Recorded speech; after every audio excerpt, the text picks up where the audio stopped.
તમામ ભાજપ વિરોધી વોટ આપવાની વાત કરે છે, ગામડે ગામડે કરે છે, રૂપાલા સાઈડમાં હટી ગયા છે, હવે કોંગ્રેસ ભાજપ. જી, હું તો હું અત્યારે હું પોતે નથી કહેતી, પણ હું એ લોકો ઉપર એવો આરોપ મૂકી પણ શકું છું ને કે શું તો તમે કોંગ્રેસના પક્ષમાં છો તો અને ટિકિટ માટે જ લડતા હતા. અત્યારે દુનિયા એવું જ વિચારશે કે ક્ષત્રિય સમાજ હવે ટિકિટ માટે લડે છે, કે ટિકિટ નથી મળતી એના માટે આ લડો છો. રાજકીય લેવલ આવ્યું જ ક્યાંથી અને કોંગ્રેસ પક્ષ આવ્યો ક્યાંથી? તમારે લડત આપવી હતી તો આપણે શાંતિમય બીજા પણ રસ્તા હતા. આપણે કોઈ એવા કૌભાંડ નહોતા કરવાના, કોઈ પણ કંઈ કરવું નહોતું, શાંતિથી જ આપણી જીત થતી હતી. અહીંયા સંકલ્પ સમિતિ આખો વંટોળા લઈ આવી દીધો અને અત્યારે કોંગ્રેસ તરફ વળ્યા છો તો આક્ષેપો તો દુનિયા કરવાની જ છે ને કે તો શું તમે કોંગ્રેસી છો, કોંગ્રેસને વોટ આપો છો? તમે એમ કહો છો કે રૂપાલાભાઈને મોદી સાહેબે ન નીકાળ્યા, બરાબર છે, મોદી સાહેબ હવે અમારા વિરોધી થઈ ગયા. તો મોદી સાહેબે તો કંઈ કર્યું નથી. જે મોદી સાહેબે આપણા દેશ દુનિયા માટે બેનું દીકરીઓ માટે કર્યું છે એ ન ભૂલવું જોઈએ. અને એવું વિચારતા નહીં કે પદ્મિનીબા બીજેપી પાર્ટીમાં હતા. બીજેપી પાર્ટીથી મારે કોઈ લેવા દેવા નથી. મોદી સાહેબના કામથી હું બોલીશ, બરાબર. અને મોદી સાહેબ પણ મને કંઈ સાંભળતા હોય કે ન હોય, મારે કોઈને એવા મસ્કા પણ નથી મારવા, પણ સત્ય છે ને એની સાથે પદ્મિનીબા ઊભા રહેશે. પદ્મિનીબાની હવે શું માંગ છે આમાં? જી, મારી તો માંગ એક જ રહેશે કે જે પણ હવે તમે આંદોલન કરી રહ્યા છો અને આવા મારા પ્રત્યે ખોટા ફેક ન્યૂઝ વાયરલ કરો છો તો આ શોભા નથી દેતું. આજે ક્યાંક ને ક્યાંક દુનિયા એવી વાતો કરશે કે અંદરો અંદર જ બધા ઝઘડે છે. હું તો કોઈ દિવસ મેં કોઈનો વિરોધ કર્યો નથી, મારો વિરોધ કરવામાં આવે છે, બરાબર છે. ઘરે બેસીએ તો એ શાંતિ નથી તો કે પદ્મિનીબાએ હથિયાર હેઠા મૂકી દીધા, બહાર નીકળું તો કે પદ્મિનીબા આખા સમાજને ભડકાવે છે, બરાબર. હવે મારે કરવું શું? હું તો મારી લડાઈ ચાલુ જ છે, પણ જે ફેમિલીમાં કોઈ આવતા નહીં, મારી ફેમિલીને કાંઈ પણ થયું અને મારી ફેમિલી ઉપર જો કોઈ પણ મેસેજ ખોટો વાયરલ કરશે તો પછી મજા નહીં આવે. અને ફેક ન્યૂઝ વાયરલ કરવામાં બહુ ધ્યાન રાખજો. અને જે કરે છે ને એને હું મૂકવાની પણ નથી. બધાનો એક પછી એકનો વારો કાઢીશ. એમ ન સમજતા કે પદ્મિનીબા એકલા છે, પદ્મિનીબા માનસિક રીતે થાકી જશે, પદ્મિનીબા સુસાઇડ કરી લેશે, પદ્મિનીબા ઘરે એ ન સમજતા, બરાબર. હજી તમારે જેટલું કરવું એટલું કરી લ્યો, પછી તમારો બધાનો વારો છે.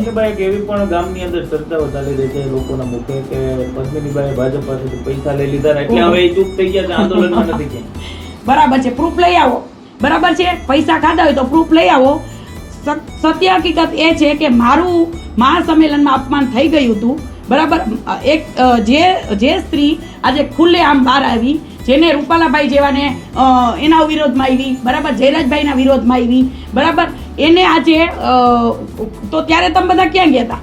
અત્યારે બધું એમ થઈ ગયું કે ઓહો આમાં આવે જીત આપણી છે ને આમાં આપણે હાઈલાઇટ થશું, પછી તમે બધા બહાર નીકળ્યા છો ને, બરાબર, 15 દિવસ પછી. તો ત્યારે બધા ક્યાં ગયા હતા? અને રહી વાત પૈસાની, તો આ તદ્દન ખોટી વાત છે. હું આને વખોડું છું. આવી વાતો ન કરો, શરમ આવી જોઈ. પૈસા માટે આ નહોતું કર્યું, બરાબર. પૈસામાં તો બીજેપી પાર્ટીમાંથી મારે બીજેપી પાર્ટીનું વિરોધી થવાનું જ નહોતું. મારું ભવિષ્ય મેં બગાડી નાખ્યું છે, એ કોઈને દેખાતું નથી કે મારી કારકિર્દી જે બીજેપી પાર્ટીમાં જે મારું માન હતું, બરાબર, મારા સમાજ માટે થઈ અને મેં એ કાંઈ જોયું જ નહોતું. અને મને ત્યારે પણ મીડિયાવાળા એવા પ્રશ્નો કરતા હતા કે તમે બીજેપી પાર્ટીમાં રહીને તમે વિરોધ કરો છો, તો આ રૂપાલાભાઈનો વિરોધ હતો. પણ અત્યારે અમારો સમાજ ફરી ગયો. ત્યારે એવું કહેતા હતા કે બીજેપીથી વેર નથી ને રૂપાલા તેરી ખેર નથી. હવે કે કોંગ્રેસને રાજકીય લઈ આવ્યા તો એ કોઈ સમજવા તૈયાર નથી. પણ આજ નહીં, ક્યાંક ને ક્યાંક હવે પછી બધાને પદ્મિનીબા યાદ આવશે કે શું તમે કરી રહ્યા છો એ તમને ખબર. અને આવી કોઈ અફવા ખોટી ફેલાવી નહીં. પરસોત્તમ રૂપાલા એવું કહે છે કે ક્ષત્રિય સમાજ છે હવે આ બધું માફ કરે, ભૂલ હતી સ્વીકારું છું, પ્રધાનમંત્રીની સામે વિરોધ ન કરવો જોઈએ. આને કઈ રીતે? હવે એ તો રૂપાલાભાઈનો પ્રશ્ન છે, બરાબર છે. જે હોય તે આખો સમાજ જે કરે એ થશે.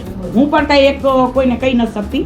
પણ જે અત્યારે કોંગ્રેસ હું કોંગ્રેસ પાર્ટી કે ભાજપ પાર્ટી કાંઈ જોતી નથી, પણ સ્વાભિમાનની લડત અમારી ક્યાંક ને ક્યાંક ક્યાંય દેખાઈ નથી રહી. સંકલન સમિતિ સાથે કોઈ ચર્ચા તમારી છે? ના, સંકલન સમિતિએ તો જ્યારે મને મહારેલી મેં ખુદે મારી સાઈન ઉપર મેં યોજી હતી, તો ત્યારે પણ મને જ્યારે ચક્કર આવી ગયા હતા ત્યારે સંકલન સમિતિ અમારા રેલનગરમાં આવી અને મિટિંગ યોજી હતી. ત્યારે એને માનવતા તો છે જ નહીં, તો આવો દેખાવ જ છે ને ખોટો. ત્યારે પણ મને એક ફોન નહોતો કર્યો કે પદ્મિનીબા તમારી તબિયત, એ 10થી અને હું ઇગ્નોર કરું છું એ 10 જણાને. પણ એ લોકોને એ કહું છું કે તમે જો સારા કામ ન કરી શકતા હોય તો કાંઈ નહીં, પણ જે આગળ આવતા હોય એને ખોટા પાછળ પાડવા, તમારામાં તમે લીટી મોટી કરો તમારી. પદ્મિનીબા પાછળ શું કામ પડી ગયા છો?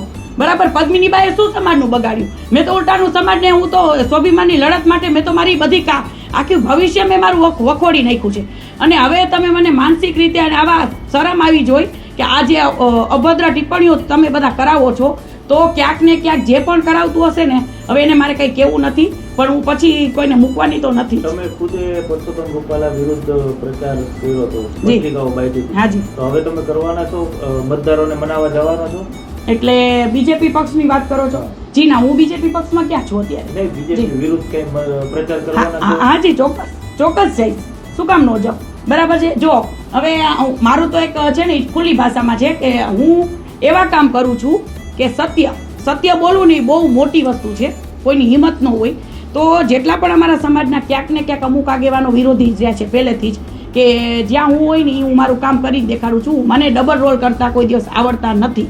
એટલે ક્યાંક ને ક્યાંક મારા વિરોધીઓ અત્યારે વધારે થઈ ગયા છે કે આ બધું થયું અને એમ કે હવે અને ના હું કરીશ તમ તારે, હું સમાજની સાથે છું અને જે પણ સમાજ આપણે રૂપાલાભાઈનો જે પણ પ્રચાર કરવાનો જવાનો હશે તો હું જવાની છું. જી. ખાસ સમાજ હવે એવું કહી રહ્યું છે કે હવે